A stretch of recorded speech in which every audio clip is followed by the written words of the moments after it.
ወደ ቀዳሚ ጉዳያችን ልለፍ። በደብረ ማርቆስ ከተማ በአምራች ኢንዱስትሪዎች በተፈጠረላቸው የስራ ዕድል ተጠቃሚ መሆናቸውን በተለያዩ ፋብሪካዎች የሚሰሩ ወጣቶች ገልጸዋል።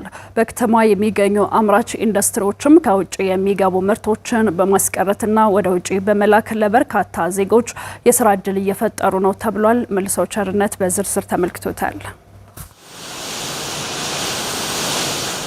በደብረ ማርቆስ ከተማ የሚገኙ አምራች ኢንዱስትሪዎች ምርቶቻቸውን ለሀገር ውስጥና ለውጭ ገበያ በማቅረብ እያበረከቱ ካለው አስተዋጽኦ ባለፈ ለአካባቢው ወጣቶች የስራ ዕድል በመፍጠር ተጠቃሚ ማድረግ እንደቻሉ የኢንዱስትሪ ስራ አስኪያጆች ተናግረዋል። ሰለሞን ብርሃኑ እባላለሁ። ስራዬ ማኒፋክቸሪንግ ምስማርና ቆርቆሮ ፋብሪካ ስራ አስኪያጅ። ፋብሪካችን ያው በዚህ አካባቢ በመከፈቱ የብዙ ሰራተኞችን የስራ ዕድል ፈጥሯል። ለአብነት ያክል 20 ቋሚ ሰራተኞች አሉ። ጊዜያዊ 50 ሰራተኞች አሉ። እነሱን በማሰራት ላይ እንገናኛለን ማለት ነው። ሙሉነህ ብርሃን ይባላል። እዚህ ስሪፒ አሮማቲክስ ኃላፊነቱ የተወሰነ የግል ማህበር ስራ አስኪያጅ ለበርካቶች የስራ ዕድል ፈጥሯል።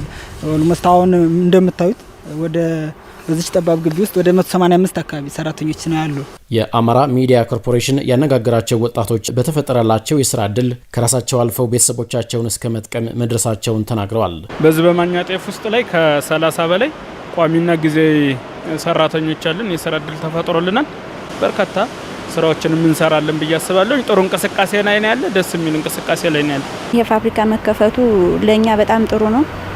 በገቢም ራስክንም ታድስበታለ፣ ራስክንም ደግሞ በሂደት ሙያ ለምደህበት ወይም የተሻለ ነገር ታገኛለህ ብዬ አስባለሁ። እድሉ ተመቻችቶልን እኔም ሆነ ሌሎች ጓደኞች በዙሪያው እየሰራን እንገኛለን። ትልቅ አስተዋጽኦ አለው። ያው በሚከፈለን ደሞዝ እኔንም ቤተሰቦቼንም እናስተዳድራለሁ። በቴክኖሎጂ ሽግግር ረገድም ከጊዜ ወደ ጊዜ አቅማቸውን እያጎለበቱ ስለመሆናቸው ነው የገለጹት። ቋሚና ጊዜ ከ30 በላይ ያሉን እዚህ ጋር አሁን እነሱ በቃ ቴክኖሎጂውን በደንብ እየተላመዱት ነው። በጣም አክቲቭን እየሰራንበት ነው ያለን። ቴክኖሎጂ ሽግግር አሪፍ ነው ብዬ አስባለሁ።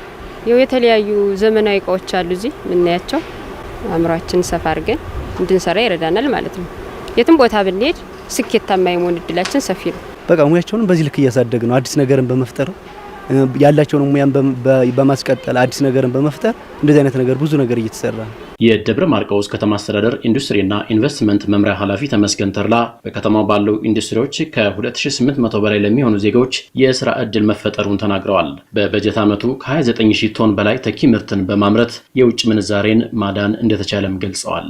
27 የሚደርሱ አምራች ኢንዱስትሪዎች ከውጭ ገባ የነበረን ምርት በአገር ውስጥ በመተካት ላይ በሰፊው እየሰሩ ይገኛሉ። በዚህ በጀት ዓመትም ከ29000 ቶን በላይ ተኪ ምርት ተመርቷል። ወደ 37 ሚሊዮን የአሜሪካ ዶላር የሚደርስ የውጭ ምንዛሬን ማዳን ችለዋል ማለት ነው። እነዚህ ፋብሪካዎች ወደ 14 አይነት የሚደርሱ ምርቶች ናቸው አሁን በእነዚህ 27 ፋብሪካዎች እየተመረቱ ያለው።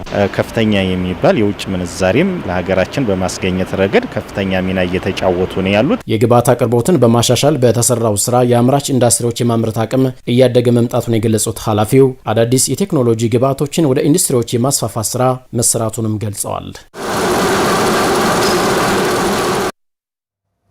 እየተከሰተ ያለውን የኑሮ ውድነት ለማረጋጋት ሸቀጣ ሸቀጦችን በተመጣጣኝ ዋጋ ለነዋሪዎች እያቀረቡ መሆናቸውን በደብረ ታቦር ከተማ አስተዳደር የሚገኙ ነጋዴዎች ይናገራሉ። የከተማ አስተዳደሩ ንግድና ገበያ ልማት መምሪያም ህጋዊ ተደራሽና ዘመናዊ የንግድ ግብይት ስርዓትን እንገንባ በሚል መሪ መልእክት ከንግዱ ማህበረሰብ ጋር ውይይት አካሂዷል። ተክለብርሃን ፋንታ ተጨማሪ ዘገባ አለው። ወይዘሮ ኢለኒ ይስማከ በደብረ ታቦር ከተማ አስተዳደር በንግድ ዘርፍ ተሰማርተው ሸቀጣ ሸቀጦችን በተመጣጣኝ ዋጋ በማቅረብ ለህብረተሰቡ ተገቢውን አገልግሎት እየሰጡ ነው። ከግል ፍላጎት ይልቅ ማህበረሰቡን በማሰብና አብሮ የመኖር እሴትን በማስቀጠል መተሳሰብ ይገባልም ብለዋል። ሱቅ ነው ያለችኝ። እሱን እኔ ስሸጥ አንደኛ ካልጨመረ አልጨምርም፣ ጨምሮ የመጣን ነገር ነው እንጂ ከቤቴ የቆየ ምርት እኔ ይዤ የቆየው ምርት ላይ እንደገና ሌላ ጭማሪ እያደረግን ማህበረሰቡን አላሳቅቅም። በተመጣጣኝ ዋጋ ተመጣጣኝ ትርፍ አግኝቼ እኔ ከህዝቤ ጋር መኖር ነው የምፈልገው። በአንድ ማዕድ በልተን የመጣን ማህበረሰቦች ነን። ሌላኛው የደብረ ታቦር ከተማ ነዋሪ አቶ ሚሊዮን ገበየው የዋጋ ጭማሪ የሚያደርጉ ነጋዴዎችን ህብረተሰቡ ለሚመለከተው አካል ጥቆማ ማድረግ ይገባል ብለዋል። ህጋዊ ነጋዴዎችን ማበረታታት ያስፈልጋል ያሉት አስተያየት ሰጪዎቹ ነጋዴዎችም ተገቢውን ግብር በመክፈል ለከተማዋ እድገት አስተዋጽኦ ማበርከት አለባቸው ብለዋል። የዋጋ ንረት በመጣ ቁጥር እርስ በርሳችን እዚሁ ነው የምንጎዳደው። ሰብአዊነት እየጠፋ ሰው ራሱ ነው መቅረፍ የሚችለው ብዬ ነው የማስበው። ወጣት ነጋዴዎች አሉ ለምሳሌ መበረታታት የሚገባበት ነጋዴውም ለመንግስት አካል ተገዥ ሆኖ የሚጠበቅበትን ግብር እየከፈለ ከተማይቱ እንድታድግ ሀገራችን በሰላም እንድትበለጽግ ማድረግ ይቻላል። መሰረታዊ ሸቀጦች ለህዝብ ተደራሽ በማድረግ በኩል ከተማ አስተዳደሩ ቅድሚያ በመስጠት እየሰራ መሆኑን የተናገሩት የደብረ ታቦር ከተማ አስተዳደር ከንቲባ ደሴ መኮንን አዲስ የገበያ ማዕከል ተገንብቶ አከፋፋዮችን ወደ ማዕከሉ በማስገባት ከሸማቹ ማህበረሰብ ጋር የማገናኘት ስራ እየተሰራ ነው ብለዋል። ስኳርና እነዚህ መሰረታዊ ሸቀጦች የሚባሉት ደግሞ እንዳይጨምሩ በቀጥታ አንጥተን ለህዝብ ጭምር ተደራሽ ያደረግንበት በመንግስት በጀት ጭምር መድበን ይህን እየሰራን የቆየንበት ሁኔታ ነው ያለ። አዲስ ዘመናዊ የገበያ ማዕከል ገንብተናል።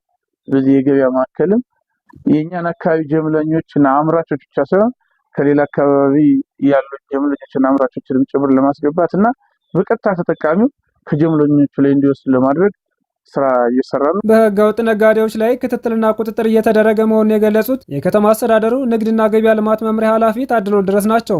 ማህበረሰቡ እንዲያግዘን የምንፈልገው ህዝቡ ከነዚህ ድንኳን ገቢዎችና ቅዳሜና እሁድ ገቢዎች ከመንግስት ከሰራቸው ሸሪዎች በብዛት እየሄደ ከአቅራቢዎች ቀጥታ እንዲገባይ እንመክራለን። እነዚህን ጀምለኛ ነጋዴዎችና ሱፐርማርኬቶችን በቀጣይ እያጠናከርን የምንሄድበት ሁኔታ ነው ያለው። በሌላ በኩል ደግሞ ኬላና ህገወጥ ደላላን እያስወጣን ለደላላ የሚከፍለውን አስቦ ነጋዴው ከማህበረሰቡ ላይ ስለሚጥልብን በትኩረት ይዘን የምንሰራበት ነው። በዘላቂነት የኑሮ ውድነቱን ለመግታት የገበያ ማዕከል በመገንባት አምራቾችና ሸማቾችን በቀጥታ ግብይት እንዲፈጽሙ እየተሰራ መሆኑም ተገልጿል።